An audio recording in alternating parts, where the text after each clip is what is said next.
رحم اتنی اعلیٰ صفت ہے کہ خالق کائنات کی دو صفات اس لفظ سے نکلی ہوئی نظر آتی ہیں، ایک رحمان اور دوسری رحیم۔ جب بھی ہم کوئی کام شروع کریں تو ہمیں چاہیے کہ اللہ کا نام لے کر شروع کریں تاکہ اس کے رحم اور برکت کو اپنے عمل میں شامل کر سکیں۔ رسول اکرم صلی اللہ علیہ وسلم نے ہمیں ہدایت فرمائی کہ ہر کام کی ابتدا بسم اللہ الرحمن الرحیم سے کریں، جس کا ترجمہ ہے شروع کرتا ہوں اللہ کے نام سے جو بڑا مہربان اور نہایت رحم کرنے والا ہے۔ اس سے یہ حقیقت واضح ہوتی ہے کہ رحم کرنا دراصل خدا کی صفت ہے، اور جو شخص دوسروں پر رحم کرتا ہے وہ اللہ کی صفات رحمت کا عکس اپنے اندر پیدا کرتا ہے۔ خدا تو انتہا درجہ رحم اور کرم کرنے والا ہے۔ اس رحمت کا عکس اللہ تعالیٰ اپنے نبی کریم صلی اللہ علیہ وسلم کو بھی عطا فرماتا ہے۔ قرآن مجید میں ارشاد ہے کہ جب ہم آپ صلی اللہ علیہ وسلم کی حیات طیبہ کا مطالعہ کریں، خدا تو انتہائی درجے کا رحم اور کریم کرنے والا ہے۔ اس رحمت کا عکس اللہ تعالیٰ نے اپنے نبی کریم صلی اللہ علیہ وسلم کو بھی عطا فرمایا ہے۔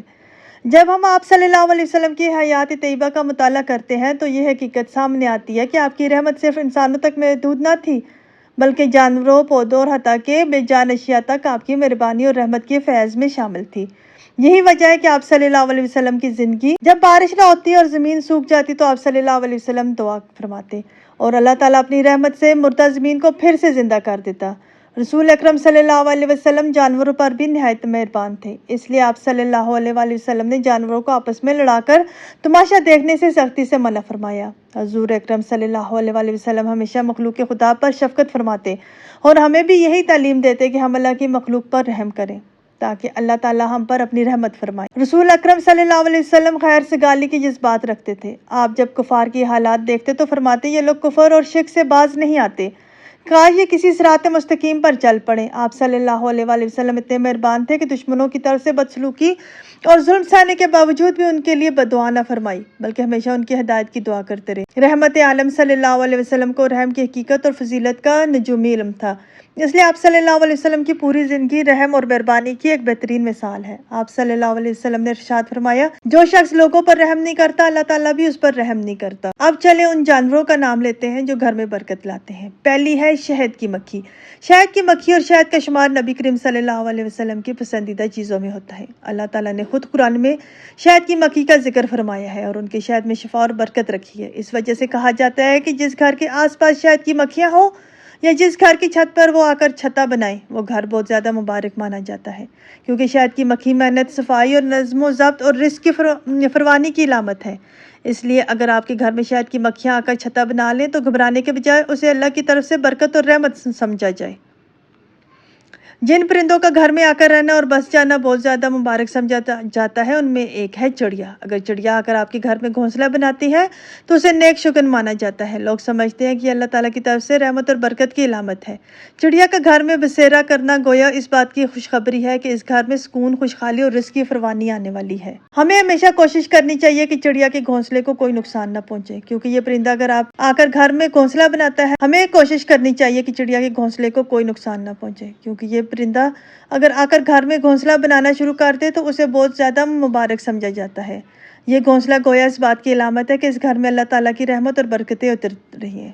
اس لیے چڑیا کے گھونسلے کی حفاظت کرنا دراصل اپنے گھر کی خوشحالی کی حفاظت کرنے کے مترادف۔ چڑیا جب آ کر کسی گھر میں بس جاتی ہے اور گھونسلہ بنا لیتی ہے تو یہ بہت مبارک مانا جاتا ہے۔ روایت ہے کہ چڑیا کا یہ معمول ہوتا ہے جیسی ہی صبح ہوتی ہے گھونسلے سے نکلنے سے پہلے وہ اللہ تعالیٰ کی حمد بیان کرتی ہے اور سبحان اللہ کا ورد کرتی ہے۔ گویا چڑیا کا صبح کے وقت اللہ کو یاد کرنا ہمیں یہ سبق دیتا ہے کہ دن کی شروعات ہمیشہ اللہ کے ذکر اور شکر سے کر۔ کہا جاتا ہے کہ جب چڑیا صبح اپنے گھونسلے سے نکلتی ہے تو ضرور اللہ کا ذکر کرتی ہے۔ ہمیں بھی یہ سوچنا چاہیے کہ ہم بھی جب صبح اپنے گھر سے نکلیں تو اپنے رزق کے لیے، اپنی جان و مال کی حفاظت کے لیے ضرور اللہ کا ذکر کریں۔ اہل نظر بزرگوں کا کہنا ہے کہ چڑیا کا گھر میں آ کر گھونسلہ بنانا دراصل اس گھر اور اس کے رہنے والوں کے لیے خوشخبری ہوتی ہے۔ یہ اس بات کی علامت ہے کہ آپ گھر میں رزق و دولت اسے ایسے برسے گی جیسے برسات کے موسم میں بارش برستی ہے۔ چڑیا کا خیال آتی انسان کے دل میں نرمی اور سکون پیدا ہوتا ہے اور اس کا ننھا سا گھونسلہ ہمیں یہ سبق دیتا ہے اللہ تعالیٰ اپنے مخلوق کے لیے کیسا پیارا اور وسیع رزق رکھتا ہے۔ کانوں میں رس گھولنے والی چہچہاہٹ سنائی دینے لگتی ہے۔ محترم ناظرین، قدرت کے نظام میں ہر شے کی اپنی ایک خاص اہمیت اور برکت ہے۔ انہی برکتوں میں سے ایک یہ بھی ہے کہ اگر چڑیا کسی گھر میں آ کر گھونسلہ بنائے، وہاں قیام پذیر ہو جائے، تو یہ اس گھر کے لیے خوشخبری اور اللہ تعالیٰ کی خاص رحمت کی علامت سمجھے۔ یہ عمل سادہ سا ہے، لیکن عوامی روایت میں اسے خوش نصیبی کی علامت سمجھا جاتا ہے۔ جب چڑیا کسی گھر میں آتی ہے اور وہاں گھونسلہ بناتی ہے، اور یہ اس بات کی علامت ہے کہ اس گھر میں سکون، رحمت اور برکت نازل ہو رہی ہے۔ گویا چڑیا کا گھونسلہ صرف پرندہ کا بسیرا نہیں، بلکہ اللہ تعالیٰ کی رحمت ایک خوشخبری بھی ہے۔ چڑیا قدرت کی معصوم ترین مخلوق میں سے ایک ہے۔ اللہ تعالیٰ نے قرآن و حدیث میں اس چھوٹے پرندے کی مثال دے کر ہمیں رزق پر بھروسہ کرنا سکھایا ہے۔ چڑیا صبح کو اپنے گھونسلے سے خالی پیٹ نکلتی ہے اور شام کو پیٹ بھر کر واپس آتی ہے۔ گویا یہ ہمیں یہ سبق دیتی ہے کہ رزق کی تلاش میں دن بھر محنت کرنا انسان کا کام ہے اور رزق دینا اللہ تعالیٰ کی ذمہ داری۔ کچھ پرندے ایسے ہیں جن کے بارے میں کہا جاتا ہے کہ وہ گھر میں برکت لاتے ہیں۔ اگر وہ کسی گھر میں آ کر رہنے لگیں یا بار بار اس گھر کے آس پاس آنا جانا شروع کر دیں تو اسے بہت زیادہ مبارک مانا جاتا ہے۔ حضرت عائشہ رضی اللہ تعالیٰ عنہا سے روایت ہے کہ آپ فرماتی ہیں، نبی کریم صلی اللہ علیہ وسلم نے ارشاد فرمایا کہ اللہ تعالیٰ کو وہ گھریلو ماحول پسند ہے جس میں سکون، محبت اور رحمت ہو، اور جس گھر میں مخلوق خدا کے ساتھ نرمی اور شفقت برتی جائے، وہاں اللہ کی برکتیں نازل ہوتی ہیں۔ نبی کریم صلی اللہ علیہ وسلم نے ارشاد فرمایا کہ یقیناً بلی ہرگز نجس اور ناپاک نہیں۔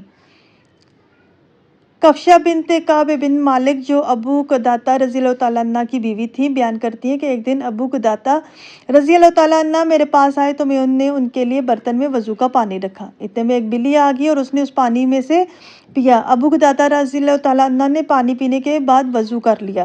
میں نے حیران ہو کر کہا، یہ آپ نے اس پانی سے وضو کر رہے ہیں جس میں بلی نے پیا ہے؟ انہوں نے فرمایا کہ جی ہاں، رسول اللہ صلی اللہ علیہ وسلم نے فرمایا کہ بلی ناپاک نہیں ہے، یہ تمہارے ارد گرد گھومنے والی اور تمہارے ساتھ رہنے والی ہے۔ کفشہ بنت کعب بن مالک رضی اللہ تعالیٰ عنہ بیان کرتی ہے کہ ان کی بات کے بعد میں نے یہ دیکھا کہ یہ بلی نجس نہیں ہے۔ اس سے ہمیں یہ سبق ملتا ہے کہ بلی کو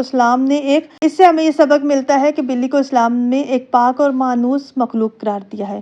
بلی کے گھر میں رہنا یا آنا جانا باعث ناپاکی نہیں، بلکہ قدرت کی رحمت اور سکون کی علامت ہے۔ اس روایت سے یہ بات بالکل ثابت ہوتی ہے کہ بلی ناپاک نہیں ہے، ہاں البتہ شرط یہ کہ اس کے منہ پر کوئی نجاست، گندگی نہ لگی ہوئی ہو۔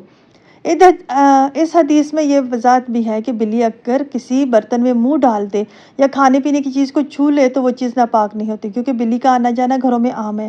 اگر اسے ناپاک مان لیا جائے تو گھروں میں بہت سی سختی اور مشکلات پیدا ہو جاتی ہیں۔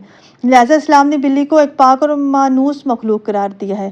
یہی وجہ ہے کہ فقہا بھی فرماتے ہیں کہ بلی کا جھوٹا، بلی کے منہ لگنے والی چیز پاک ہے، سوائے اس صورت کے جب منہ پر گندگی نہ لگی ہو۔ دن بھر محنت سے اپنی خوراک جمع کرنے والی یہ معصوم مخلوق ہمیں ایک سبق دیتی ہے کہ زندگی میں کامیابی کے لیے محنت، نظم و ضبط اور احتیاط لازمی ہے۔ فطرت کی ہر شے اپنے خالق کے حکم کے مطابق چلتی ہے اور اللہ تعالیٰ کے آس پاس اس کا رزق بھی مقرر ہے، چاہے وہ ایک چھوٹی سی چڑیا ہو، شہد کی مکھی ہو یا بلی۔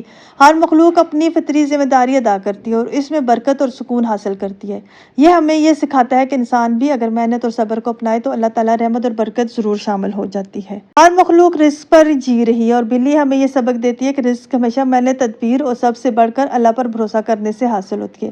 اس لیے گھروں میں بلی کی آمد کو نیکی اور خیرات کی برکت سمجھا جاتا ہے۔